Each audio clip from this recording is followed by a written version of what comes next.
На 14 јануари во раните утрински часови повеќе од 8 тони марихуана ја напуштиле Македонија и завршиле во српското село Конјух.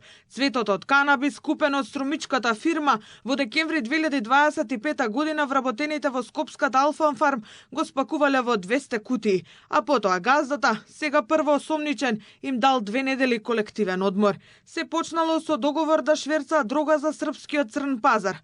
Помеѓу двајцата кои беа уапсени во Србија, еден од нив е Иван Драгнич, кој се води како косопственик на Алфа Фарм и прво осомничениот во Македонија, газдата на скопската фирма. 6 мина за кои досега се обезбедиле докази според обвинителството за гонење организиран криминал и корупција. Формирале група за да шверцаат и продаваат кокаин и марихуана, а тоа го правеле од 2025 до јануари годинава. Секој од нив си имал своја улога во нелегалното чување и транспортот на марихуаната, за потоа да биде пуштена на црниот пазар. На 13.1.2026 година во пладневните часови двајца ортаци, едниот осомничен во Македонија, а другиот во Србија, организирале пренесување на поголема количина сув цвет од канабис со товарни и патнички возила од објектот на правното лице во Скопје до локација во Атарот на Свети Николе.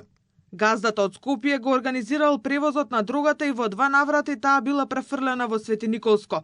Во исто време, другите 5 мина од групата на паркингот кај локалната црква во селото Сарамзалино истовариле царината стока од камионот кој потоа ја пренал дрогата.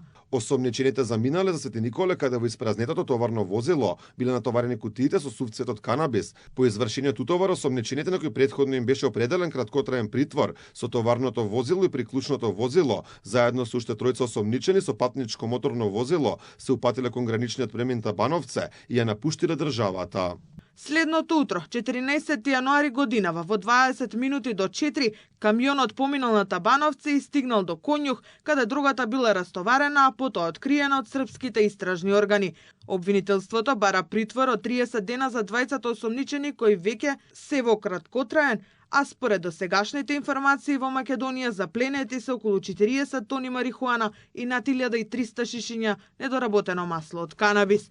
Истрагата за скандалот со дрогата води до лице од опозицијскиот блок, но и поранешни политичари, откри премиерот Христијан Мицкоски во телевизиско интервју. Одговорност ќе сносат сите за кои ќе се обезбедат докази, рече тој. Секогаш кога ќе ја прашате опозицијата, тие тоа ќе ви го кажат без да имаат било каков аргумент, а власта од оваа страна која што зборува врз основа на аргументи и факти, нема да зборувам, но мислам дека ќе дојдат до многу важни имиња кои се дел или поврзани со моменталната опозицијска СДСМ, делумно со така наречениот Европски фронт, но и поранешни политичари, само тогаш да не биде тоа политички реваншизам и хајка, затоа што се ќе биде подкрепено со докази. Продолжуваат претресите и во други фирми, зашто владата ги задолжи надлежните институции. Според досегашните проверки и претреси, дел од фирмите работеле согласно законските прописи.